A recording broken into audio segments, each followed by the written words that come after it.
it's impossible to control your outside environment sometimes. I believe most of the time, the only thing that you can control is yourself.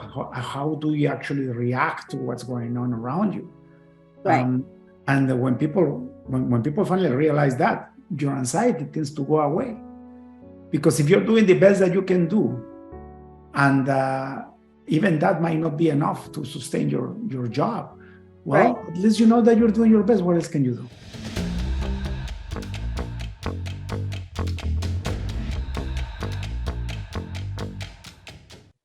Welcome to the Break Free podcast. I am your host, David Mancella.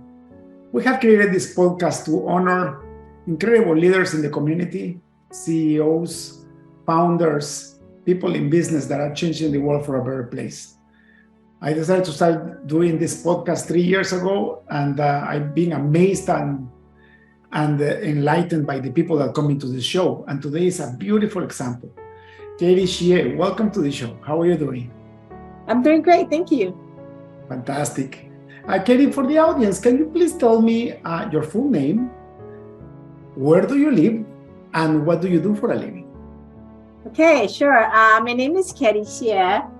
I live in Seattle, Washington, and right now I am the CEO of Kinon Healthcare Center, a nonprofit organization here in Seattle that serves Asian seniors. That's beautiful. When you say not-for-profit that helps Asian seniors, what specifically does your organization do?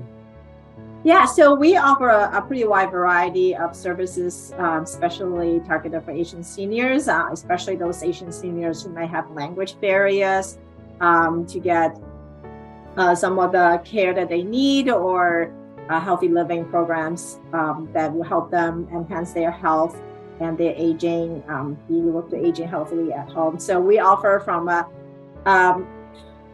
seminars, workshops, evidence-based programs, social activities in our two community centers here for senior access to seniors to access, and to assisted living facility and adult family home if their health conditions require them to move into a facility. And we also have a nursing home where we take care of, right now, we have 100 beds. Right now we have somewhere in the high 80 some seniors who are with us that we take care of them. So it's a pretty wide range of services, again, from the programs that will help seniors to stay healthy and be able to age at home, to when the time comes when their health when their health conditions will require them to move into a facility. We do have this assisted living and nursing home to help them. And our services, we have staff who speak different Asian language dialects, and also we serve specifically Asian food so they can feel comfortable when they are in our facility. That's beautiful. Talk about a way to live with purpose, isn't it? Yes, yes. Just by looking at your face, I can see that you're a very, very happy CEO. I am. Ketty, let's look back at the past, because in order to be the leader of such a beautiful organization with so many people and with so much responsibilities, it requires a lot of growth and leadership skills. So let's look back. Let's look back at your high school years. Tell me, what would you think in your last year in high school? What do you wanted to do with your life? Oh, wow. That is a long time ago, I'll be honest. To be honest, I was not sure. I really didn't find my path for a while. So to go back to my history a little bit, I was born in Taiwan and I grew up in Hong Kong. And in the middle of my high school years, my family moved us to Canada. We immigrated to Canada. And so I finished my last 2 years of high school in Canada, in Toronto. And I honestly wasn't really sure what I wanted to do. I had really, really good grades. So at the time, I, just like good Asian kids do, when you have really good grades, you apply to the hardest to get into programs in college. So that's what I did. So I applied to the computer science program at University of Waterloo, the co-op program, and so that's how I was going to go down like a path with working, in the computer science or computer technology field. Okay, let's pause there. Because I actually live in Waterloo, and I am a computer scientist. I have 2 computer science degrees, and my businesses, most of them are around computer science, computer technology. And I know for a fact that applying and getting into University of Waterloo is like applying and getting into MIT or into Harvard. So tell me a bit more about that. How did you get into computer science, and you must have been very efficient students in order to apply and to get into that program. I am a good student, like I guess, and I was, and the one thing interesting about University of Waterloo is that the computer science program is under the Faculty of Mathematics, and I've always liked math. Going back to way back when I was like 10-year-old, I thought that I was going to be a math professor when I grew up. So I like math, and so I applied. I got into it. I got even a scholarship, and so that's what I went. That's wonderful. So did you finish the program? I did finish the program, but I have to say about 2.5, 3 years in, I realized this is really not my dream. This is not something I wanted to do for the rest of my life, really. But I was too far in that I felt like starting over would not be a good idea either. And I really honestly didn't really know what I wanted to do. So I decided to finish the program and then continue my education, and I had to pursue a master's degree. So I ended up going to get my MBA at Carnegie Mellon University in Pittsburgh. In Pittsburgh. Yeah. Okay, so you moved into business, and that makes sense. Did you ever get a job as a software developer or anything related with computer science or not? Only as an internship in the co-op program. So at University of Waterloo, I was in the co-op program, which I was, all my internships were in the computer field, software development, and so on. So yes, so I got a taste of that, and again, that's how I could tell that I could decide that it wasn't really my thing for the rest of my life. So, well, what a beautiful country we live in, eh?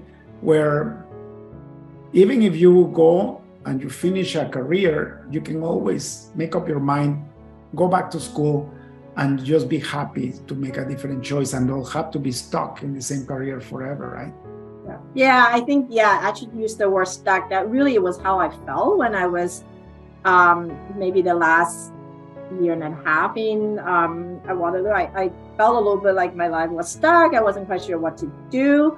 So I felt like moving away and to a different country, even though it's south of the border, but still it's moving away and kind of pivoting to a different field, and going to get a master's degree in business will help me kind of get out of this feeling of being stuck.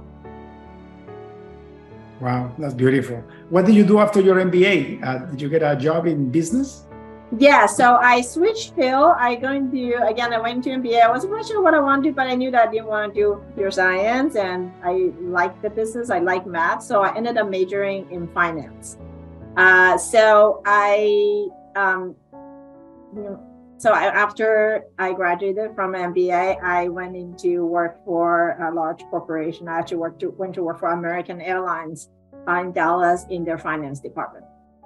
So that's kind of a pivot of my career and going down the finance path. When was the first time that you were able to be in a leadership position? I wanted to be, that's a really good question. I'm one of those people, I don't want to call myself a naturally born leader, but like growing up, I've always maybe I just have a pretty strong personality and like to take charge, or you can say I'm bossy. So I've always just naturally taking on like leadership roles, even on a sports team in school, that kind of things. And I just like to take charge. So it wasn't like, oh, I really, I never really kind of have in my head and say, oh, I wanted to get my MBA and I wanted to be the CFO or the CEO or something, but it kind of more like a natural progression because I just like to take charge. And I like when the situation is in a situation, when I'm facing the situation where I feel like I need to make change, I take charge and I make change. And I'm not afraid of doing that for myself. So I think that's helped me. That is wonderful. How long did you stay on your first job as in the finance board? I was there for 4 years. 4 years? Yes. What happened after that? So I had the opportunity to move to, so I was at American Airlines for 4 years. I worked in a couple of different departments as in finance, in the finance area. Get to learn a lot about the airlines. And then it's kind of one of those things, a recruiter call and there's opportunity is a promotion in terms of title and so on, but it's opportunity to move to a different organization. So I ended up going to work for Greyhound, another large organization. But the interesting about Greyhound is the corporate headquarters was actually very, very small. So what attracted me to that role was that I was able to work with the CEO and the CFO at Greyhound, a $1 billion company at the time, very, very closely, like really directly with them, which was very unique for somebody who's so early in my career.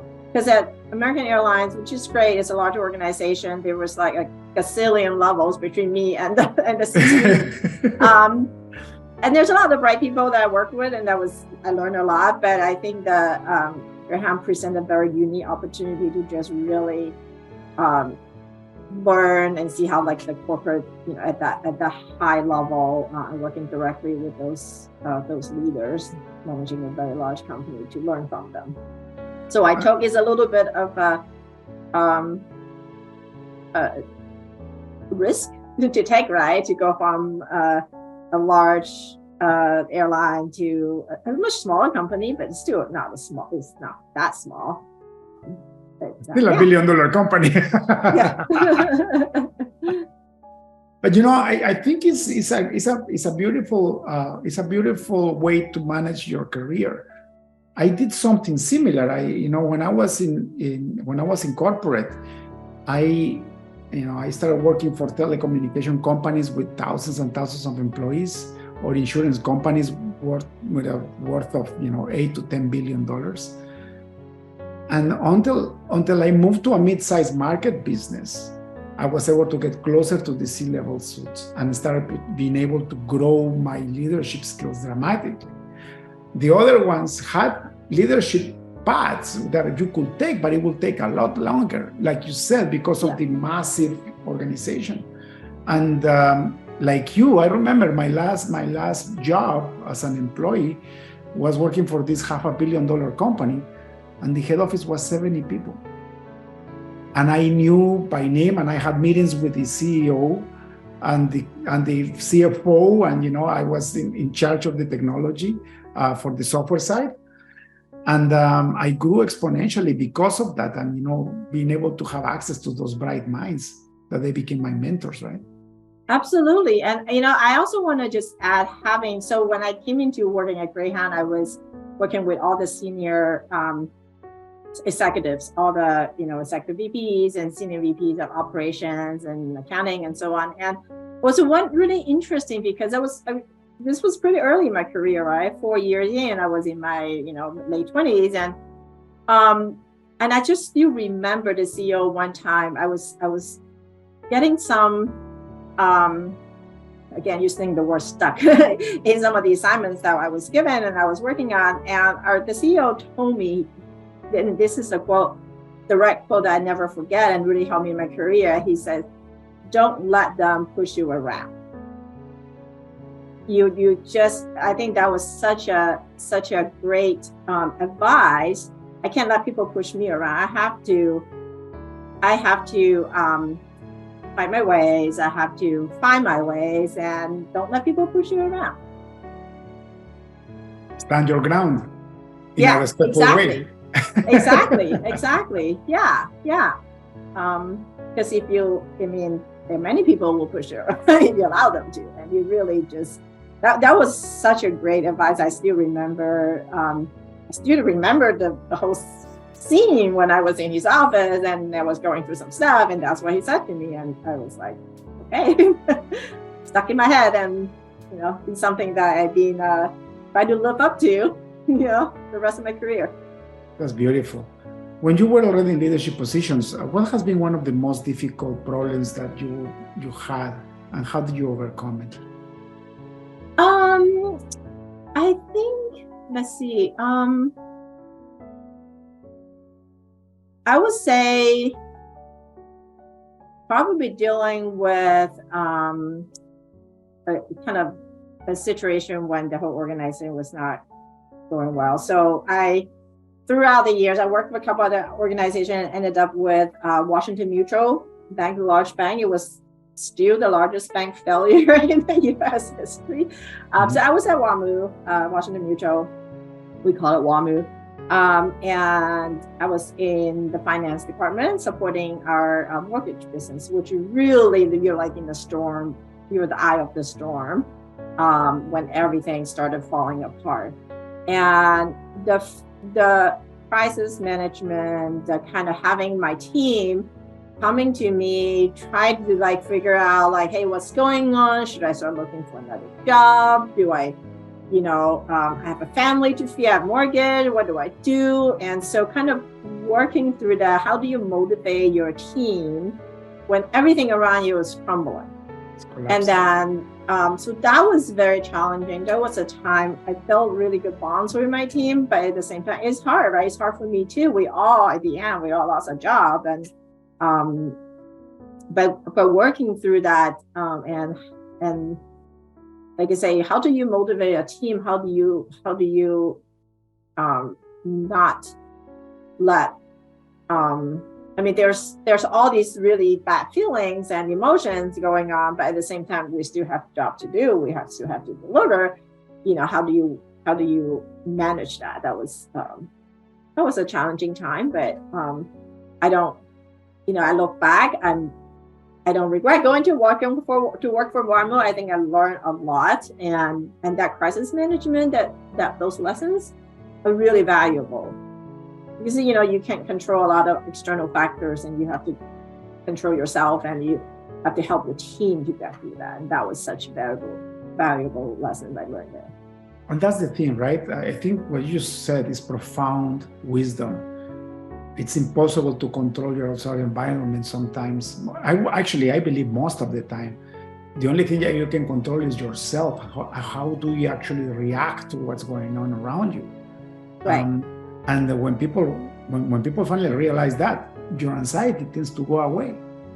Because if you're doing the best that you can do, and even that might not be enough to sustain your job, well, right, at least you know that you're doing your best. What else can you do? Right. So that will give you some peace of mind, some clarity, right? Yeah. What would you advise people that probably are in transition, or people that they know their job could end pretty soon, especially now that we're seeing all these major layoffs from tech companies? People are freaking out. But what would you tell people that are about to lose their job? Well, I think two things. First of all, I'm a firm believer things will always work out, and you don't know where you ended up, but where you end up may be better.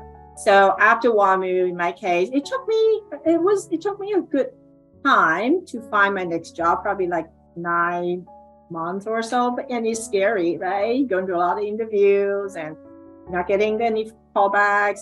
But I landed in the healthcare industry, which I love, and I have stayed in the healthcare industry since then. So it's been 15 years. And so I'm a firm believer things will work out in the end.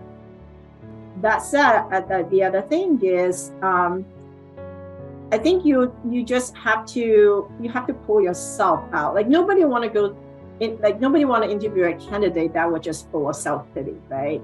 So you still have to just remain positive. I'm not telling you to fake it, but I think you truly have to believe in yourself and just know that things will work out in the end.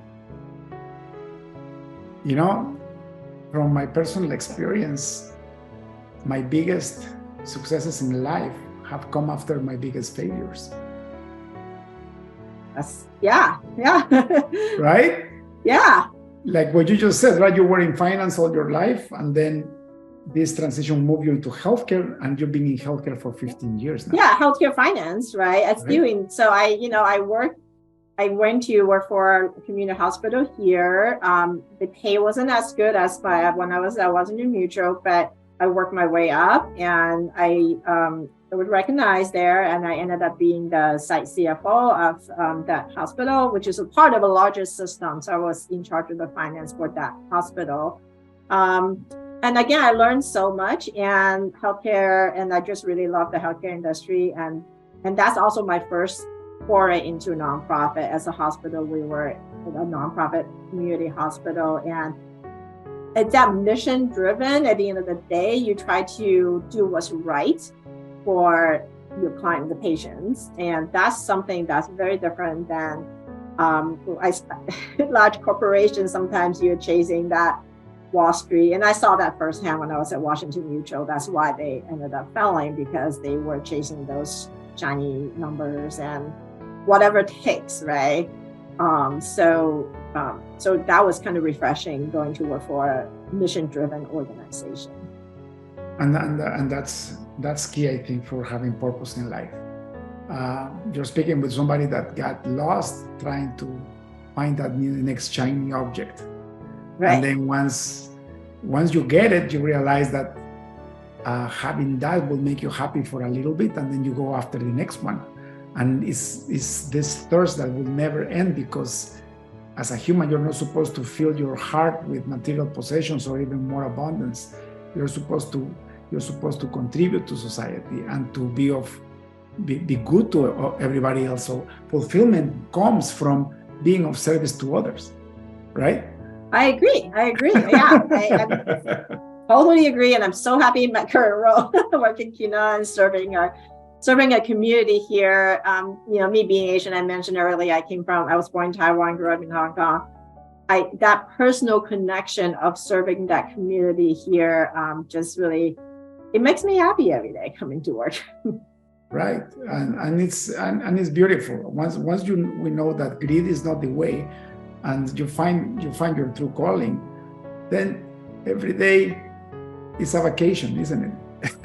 Well, maybe not quite, but I don't drag my feet coming to where I used to be honest, when I was still working in large corporate world. And before I came to work in Kinon, I worked in a large healthcare organization, one of the Fortune 10s. I'm not going to name names, but it was that, again, the Wall Street pressure, that corporate politics, and sometimes you don't feel like they're doing the right things for the patients, and I was really dragging my feet to go to work every day. I was kind of depressed having to go into that environment. And such a great, it's so refreshing to coming back to the nonprofit and work for an organization that's mission driven and really just do care about the people that we serve. Yeah, and it's beautiful for sure.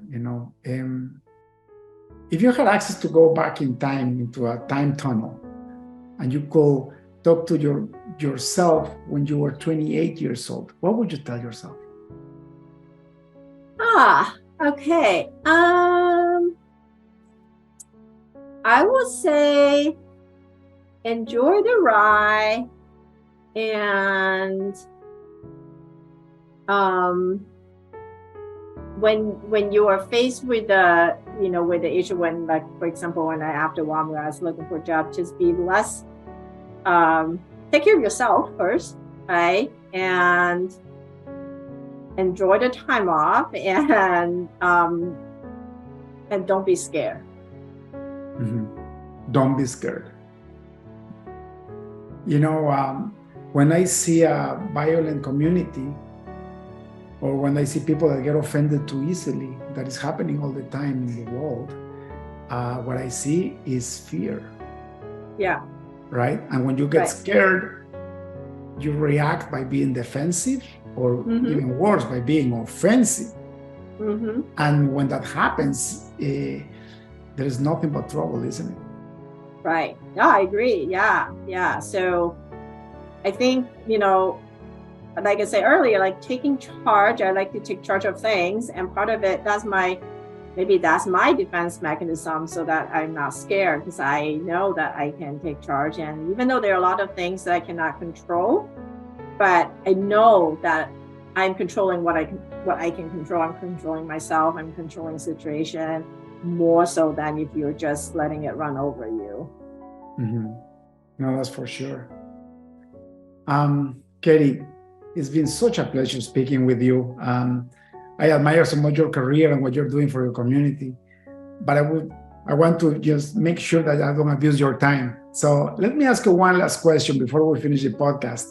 If you got access to a billboard in front of the busiest highway on earth, what would you write in it? Right now, I would advertise for Kinon. I would advertise for Kinon. I will have to say something about, Kinon Healthcare Services serving Asian senior in the community. Please support us, because we rely on the generosity of our donors. We have government funding, but we also have a lot of very generous donors who support us. And I would like to get more people to know what we do here. There are a lot. Seattle is, you've never visited, you should come visit. It's very, very much of a melting pot. There are a lot of new immigrants, there are a lot of minorities, and I would like to get the word out more that we have this very, very unique organization that serve Asian seniors who may have language barrier to other services that's available, and will help them age healthily at home, or when the need comes, they can count on us to be here to serve them. So yeah, I think if I have a big billboard on the busiest highway, that's what I would do. It's beautiful. And I'll do the best I can to promote your organization for sure. And that's why we're doing this podcast, because people need to know what you're doing and how they can help out. A lot of the times we forget about our seniors, our elders, and it's a shame, because we are standing on their shoulders. We're basically standing on the people that have been here before us, and their accomplishments is the baseline for in which we actually operate. Absolutely. And they deserve to have a beautiful end of life, right? Yes, absolutely. They can count on us. We're here to serve them. Exactly. And that makes me, that mission-driven organization, that makes me feel proud coming to work every day. So talking about Ketty, where can people find out more about the organization and how they can help out? You can go to our website, www.kinon, that's spelled KINON.org. And you can go on our website and look at the services we provide. If you're so inclined, want to donate, there's a big donate now button on our website. There are also a lot of volunteer opportunities if you're in the Seattle area and you wanted to, if you have time that you'd like to dedicate to the Asian seniors that we serve, we welcome volunteers as well. So www.kinon.org. Beautiful. Ketty, thank you so much for your time. God bless you and have a wonderful rest of the week. Well, you too. Thank you so much for taking the time to interview me. Really appreciate it. Cheers. Okay. Bye. That's all for today's episode of the Break Free Podcast. Head on over to iTunes and subscribe to the show. Starting your own business can be tough, but it doesn't have to be. Visit davidmansilla.com to pick up a copy of the #1 international best-selling book, Breaking Out of Corporate Jail. Expand what you consider to be possible and reach your full potential. And join us on the next episode.